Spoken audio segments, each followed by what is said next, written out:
तो दोस्तों, स्वागत है आपके अपनी चैनल एग्जाम मंत्रा में, जहां पढ़ाई होती है आसान तरीके से, कम समय में ज़्यादा जानकारी। स्पीडी पब्लिकेशन के अति महत्वपूर्ण प्रश्न हैं। बायोलॉजी के क्वेश्चन हैं जो एग्जाम के प्रोस्पेक्टिव से बहुत ही इम्पोर्टेंट प्रश्न हैं। तो चलिए शुरू करते हैं। फर्स्ट प्रश्न, पहला प्रश्न है, आरएनए का मुख्य कार्य प्रोटीन का संश्लेषण करना। जैसे कि आप देख सकते हैं, आरएनए का प्रमुख कार्य प्रोटीन का निर्माण करना। संश्लेषण मीन्स होता है निर्माण करना, यानी कोशिका का संदेश वाहक भी आरएनए को कहा जाता है। आरएनए मैसेंजर होता है और ये जैसा कि आप सभी जानते होंगे, ये न्यूक्लियस में बनता है और साइटोप्लाज्म में जाता है और राइबोसोम में काम करता है। राइबोसोम में काम करता है।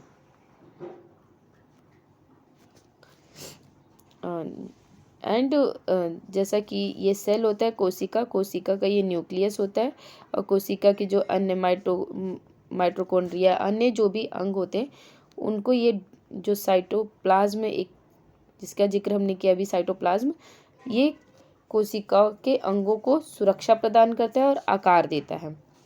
तो साइटोप्लाज्म के बारे में भी आप समझ गए होंगे, उम्मीद करती हूँ।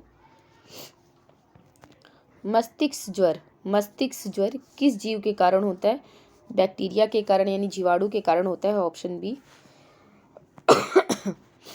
इसके लिए आप एक ट्रिक है, पंडित जी का न्यू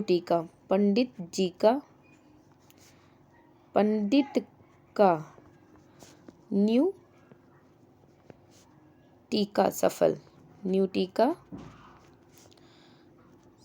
सफल है। पी से प्लेग, डी से डिप्थीरिया, त से तपेदिक, का से काली खांसी, न्यू से न्यूमोनिया, टी से टिटनस,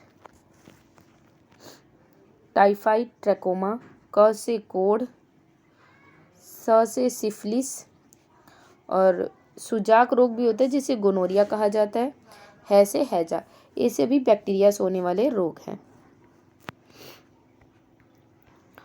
वन एंजाइम का विचार विडल एवं टैटम ने दिया था। घेंघा किस ग्रंथि के बढ़ने के कारण होता है? थायराइड ग्रंथि के बढ़ने के कारण होता है, जो हमारे गले में होती है, और आयोडीन की कमी से घेंघा हो जाता है। जिस पौधे में फूल या बीज नहीं बनते उसे कहते हैं, फूल या बीज नहीं बनते ऐसे पौधों को कहते हैं। आंसर फिफ्थ का, जैसा कि आप देख सकते हैं, सी आंसर है। क्रिप्टोगेम कहते हैं। ऑप्शन सी होगा क्रिप्टोगेम। हिपेरिन का निर्माण डैश द्वारा होता है? हिपेरिन का निर्माण अस्थिमज्जा। ऑप्शन 6 का देख लेते हैं, एक बार चेक कर लेते हैं। 6 का डी, रक्त कोशिका द्वारा होता है। यहाँ पे अस्थिमज्जा नहीं होगा, कन्फ्यूज़न आपको भी हो सकता है, ध्यान रहे। रक्त कोशिका द्वारा हिपेरिन का निर्माण होता है और यह ब्लड को जमने नहीं देता हिपेरिन। सूक्ष्मतम जीवित कोशिका, सबसे छोटी जीवित कोशिका माइकोप्लाज्म। उम्मीद करती हूँ आपको पता होगा इसके बारे में। कवक में संचित भोज्य पदार्थ होता है, तो कवक में संचित भोज्य पदार्थ होता है ग्लाइकोजन होता है। कवक यूकैरियोटिक जीवों का एक समूह है जिसमें ईस्ट, फफूंद और मशरूम शामिल होते हैं। सबसे मजबूत पेशी पाई जाती है, सबसे मजबूत पेशी जबड़ों में पाई जाती है। 9 का आंसर डी है, जबड़ों में पाई जाती है, यानी ऑप्शन डी।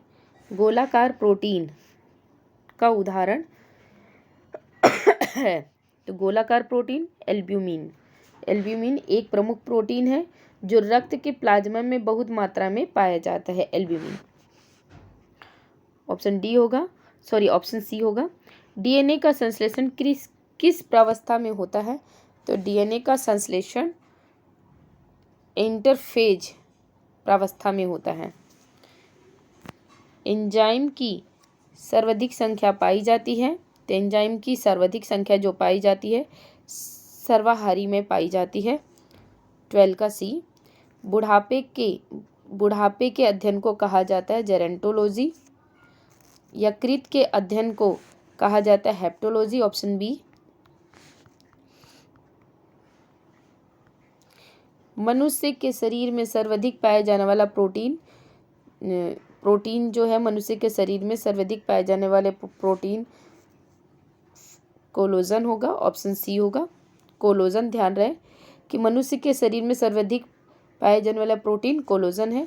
लाइसिन होता है, अमीनो अम्ल होता है, ध्यान रहे लाइसिन होता है, अमीनो अम्ल होता है। लाइकेन में पाया जाने वाला शैवाल प्राय होता है नीला हरा शैवाल, नीला हरा शैवाल, ऑप्शन सी। अधिकांश एंटीबायोटिक दवाइयाँ बनती हैं, तो आप सभी जानते हैं अधिकांश एंटीबायोटिक दवाइयाँ बनती हैं बैक्टीरिया से बनती हैं, ऑप्शन सी।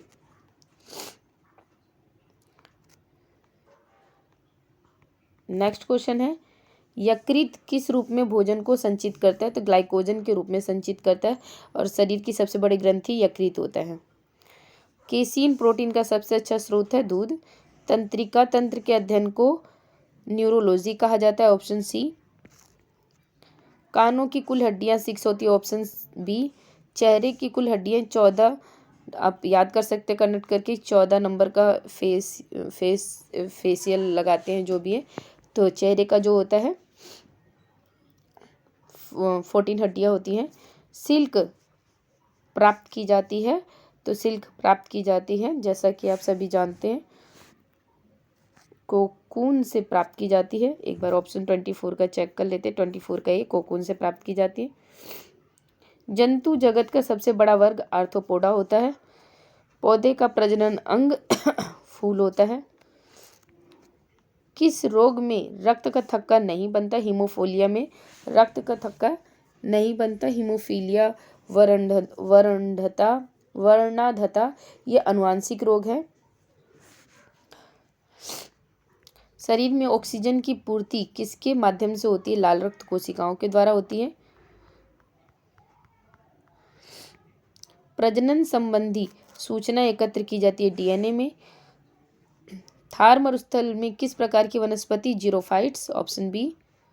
दूषित जल से पीने से होती है मलेरिया। मलेरिया जो होता है मलेरिया, पायरिया, ये सभी परजीवी होते हैं। मलेरिया, पायरिया, सोने की बीमारी, पेचिस, कालाजार। और मलेरिया से जो प्रभावित अंग होता है, अगर हम स्पेशली बात करें तो तिल्ली या आरबीसी होता है। और मलेरिया कौन से परजीवी से होता है? तो प्लाज्मोडियम परजीवी से होता है। और मादा एनाफ्लिज मच्छर के मतलब वाहक द्वारा होता है, यानी उसके द्वारा होता है। रोहा जैसे आप देख सकते हैं, आपको पहले भी इसके बारे में साझा कर चुके। ट्रैकोमा आंखों से संबंधित बीमारी है, लेकिन यहाँ पे कंफ्यूज हो सकता है रोहा। तो रोहा ट्रैकोमा का दूसरा नाम है, आंखों से संबंधित बीमारी है रोहा। हार्ट अटैक का कारण होता है कोलेस्ट्रॉल का बढ़ जाना, ऑप्शन बी। मानव रक्त का प्लाज्मा कितना प्रतिशत होता है? तो 55% होता है। 34 का आंसर डी होगा, 35। एंजाइम सहायक होते हैं, भोजन के पाचन में सहायक होते हैं एंजाइम। टिबिया नामक अस्थि यानी हड्डी मानव शरीर में कहाँ पाई जाती है? तो टांग में पाई जाती है। टिबिया, फिबुला, फीमर, ये सब फीमर जांग की सबसे बड़ी, टांग की सबसे बड़ी हड्डी जो होती है वो फीमर होती है, वो जांग में होती है। टिबिया, फिबुला और फीमर ये सभी पैरों में पाई जाने वाली हड्डियां हैं। पौधों के रोगों का अध्ययन कहा जाता है रोग विज्ञान, ऑप्शन बी। पिट्यूटरी ग्रंथि स्थित होती है मस्तिष्क में, पीछे वाले साइड में हाइपोथैलेमस के जस्ट नीचे होती है। हाइपोथैलेमस के जस्ट नीचे होती है। ये मटर के दाने जैसी होती है और ये जैसे रेस्पिरेटरी सिस्टम यानी श्वसन तंत्र को नियंत्रित करती है। और अंतःस्रावी ग्रंथियाँ जो हार्मोन्स होते हैं उनसे मतलब अधिकांश काम यह करती है, इसलिए इसे मास्टर ग्रंथि कहा जाता है। अधिकांश हार्मोनों को यह आदेश देती है काम करने का। कौन सा विटामिन दूध में नहीं पाया जाता है? तो उम्मीद करती हूँ आप सभी को पता होगा, विटामिन सी जो होता है वह दूध में नहीं पाया जाता और ऑप्शन बी यहाँ पे सी है। कार्बोहाइड्रेट्स में आते हैं स्टार्च और शर्करा। उम्मीद करती हूँ आपको यह वीडियो पसंद आया होगा। अगर आपको लगे कि इस वीडियो ने आपकी थोड़ी भी मदद की है तो वीडियो को लाइक करें और चैनल को ज़रूर सब्सक्राइब करें। आपका सपोर्ट ही हमारी प्रेरणा है। धन्यवाद।